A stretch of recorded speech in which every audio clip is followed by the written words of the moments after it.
इंसान दूसरे जानदारों को इंडेंजर स्पीशीज़ और फिर एक्सटिंक्ट स्पीशीज़ बनाते बनाते अब खुद भी इस रेड सर्कल में आ चुका है। जी, मैं बात कर रहा हूँ दुनिया की चौथी बड़ी इकोनॉमी जापान की, जिसका पिछले साल भी जो बर्थ रेट है वो ना बढ़ सका, बल्कि उसमें 5% मज़ीद कमी हो गई। 2024 में जापान में जो बर्थ हुई वो 7,20,988 जो है वो पैदाइश थी। जापानीज़ हेल्थ मिनिस्ट्री का ये कहना है जी कि ये कंसेक्टिव नामा साल है जब इनकी आबादी जो है वो मुसलसल डिक्लाइन की तरफ जो है वो जा रही है, जबकि जो शरह अमवात है वो भी सबसे ज़्यादा रही हैं। वो हैं 1.62 मिलियन, यानी कि तकरीबन 16 लाख से 16,20,000 लोग जो हैं उनकी अमवात हुई।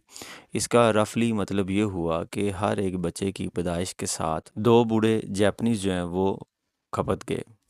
अब ज़ाहिर है ये बड़ी ज़्यादा चैलेंजिंग सिचुएशन है जापान के लिए, क्योंकि उसके जो लेबर फोर्स है, उसके जो वर्कर हैं वो कम से कम होते जा रहे हैं और उसकी पॉपुलेशन जो है वो बूढ़ी होती जा रही है, जिससे सोशल सिक्योरिटी जो सिस्टम है उसके ऊपर भी प्रेशर जो है वो पड़ रहा है।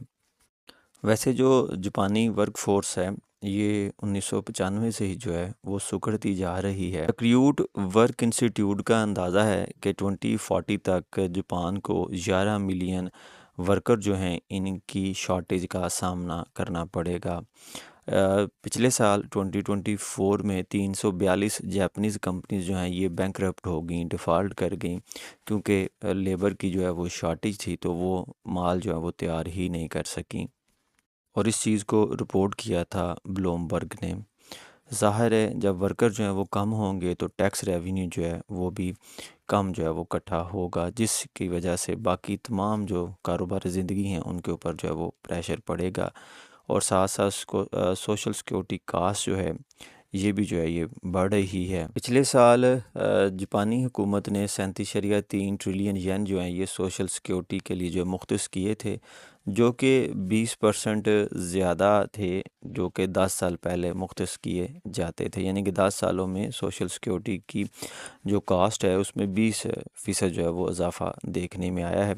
इसी तरह से जो पेंशन सिस्टम है वो भी बढ़ गया है, पेंशन सिस्टम जो है वो भी अंडर स्ट्रेस है, क्योंकि आहिस्ता आहिस्ता जो इसके कंट्रीब्यूटर हैं वो कम होते जा रहे हैं और इसके जो रिसिपिएंट हैं वो ज़्यादा होते जा रहे हैं। पिछले 20 सालों में जो इसके कंट्रीब्यूटर हैं वो 3 मिलियन ड्रॉप हो गए हैं, जबकि जो इसके रिसिपिएंट हैं वो 40% बढ़ गए हैं।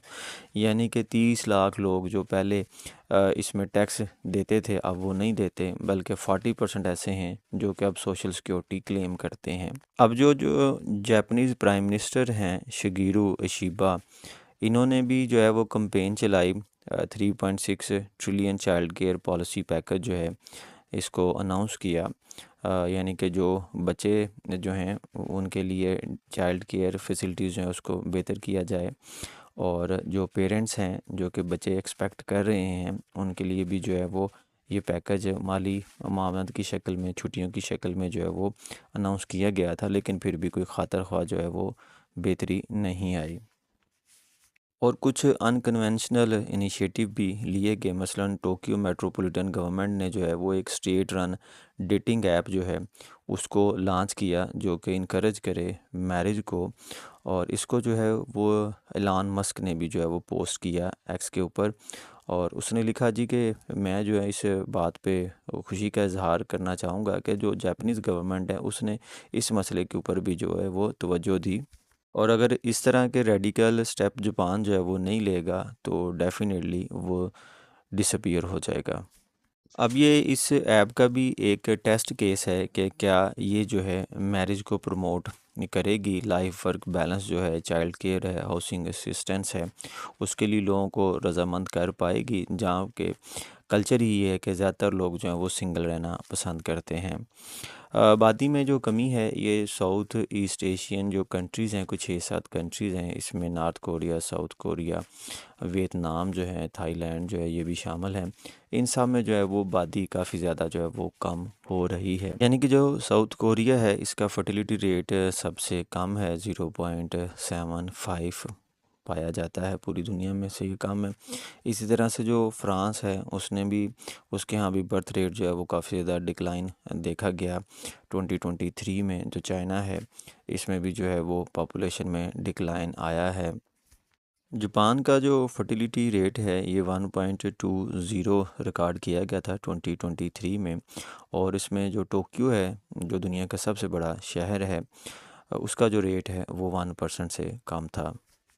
अब एक थोको यूनिवर्सिटी के प्रोफेसर हैं हिरोशी योशिदा जो हैं इन्होंने एस्टिमेट किया जी कि कब जो बर्थ रेट है ये सिंगल रह जाएगा, यानी कि जितनी मौत होंगी उससे आधे जो है वो बच्चे पैदा होंगे। तो इन्होंने कोई 7 सदियों का जो है वो टाइम दिया है। बहरहाल ये कहते हैं जी कि जो मैरिज है ये एक की फैक्टर है बर्थ रेट में, जबकि जो जापान है और इसके साथ जो दूसरी ईस्ट एशियन कंट्रीज़ हैं उनमें जो बर्थ रेट है ये क्लोजली रिलेट करता है मैरिज के साथ। और 2023 में जो नंबर ऑफ़ मैरिजेस थी वो 500,000 से भी जो है वो कम थी, और ये 90 सालों की सबसे कम जो है वो मैरिज थी जो कि जापान में हुई। अब एक और जी एसोसिएट प्रोफेसर हैं डॉक्टर एक्तरीना हैटॉग, ये ऑक्सफोर्ड इंटरनेट इंस्टीट्यूट जो है उससे डील करती हैं।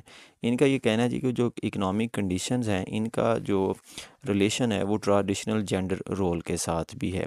यानी कि ट्रेडिशनली जो मेल थे ये ब्रेड विनर थे, लेकिन अब जो है बच्चे बड़े करने की जो कास्ट है वो काफ़ी ज़्यादा है, और बाकी जो कास्ट है वो भी काफ़ी ज़्यादा है, जिसकी वजह से जो है ये चाइल्ड बेयरिंग जो है उससे अवॉइड करते हैं। और साथ साथ वो ये भी कहती हैं जी कि क्योंकि बूढ़ों की तादाद में जो है वो इजाफ़ा हो गया है, तो जो यंगर जापानीज़ वुमेन हैं उनकी यही कोशिश होती है कि वो अपने बच्चे पैदा करने की बजाय अपने जो बूढ़े माँ बाप हैं उनका जो है वो ख्याल करें। इसकी वजह से भी जो है वो आबादी में इजाफ़ा नहीं हो पा रहा। इसी तरह से पिछली कई दहाइयों से जो जापान का एक वर्क कल्चर है वो भी ये डिमांड करता था कि जो है ना वालदैन का रोल कम से कम प्ले किया जाए, ख़ासकर ख़वातीन के लिए, यानी कि जो वर्किंग वीमेन थी उनके लिए जो है ना ये बड़ा ज़्यादा मुश्किल था कि वो अपनी ज़िंदगी में जो है वो वर्क होम बैलेंस रख सकें, या तो वो बच्चे फिर संभाल लें या फिर वो ऑफिस जॉब कर लें। इसी चीज़ को अब एड्रेस करने के लिए जो टोक्यो गवर्नमेंट है इसने 4 डे वर्क वीक जो है वो इंट्रोड्यूस करवाया कि हफ्ते में अब सिर्फ जो है वो आप 4 दिन काम करें। अब टोक्यो गवर्नमेंट जो है इसके अपने जो एम्प्लॉई हैं वो तकरीबन 1,60,000 हैं, और इसके साथ साथ जो है वो दूसरी इसकी जो कोलैबोरेशन थी प्राइवेट कंपनीज़ के साथ उनको भी इसमें जो है वो शामिल किया गया।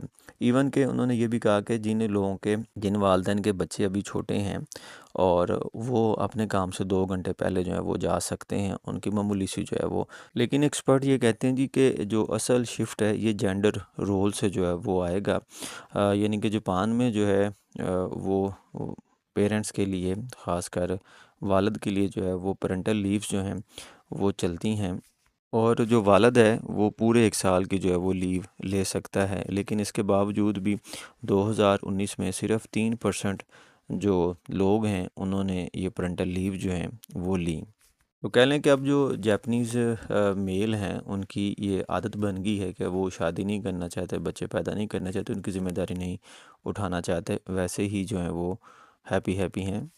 और जैसा कि जापान जो है वो माजी में बड़ा ही ज़्यादा जो है इसके बारे में रिज़र्व रहा है कि वो अपने यहाँ जो है गैर मुल्की लोगों को जो है वो वर्क फोर्स के लिए बुलाए, लेकिन अब जो है इसने वर्क फोर्स जो है उसको पूरा करने के लिए वीज़ा रिस्ट्रिक्शन जो है इनको जो है वो थोड़ा सा नरम किया है, ख़ासकर एग्रीकल्चर सेक्टर में और एल्डर केयर सेक्टर में।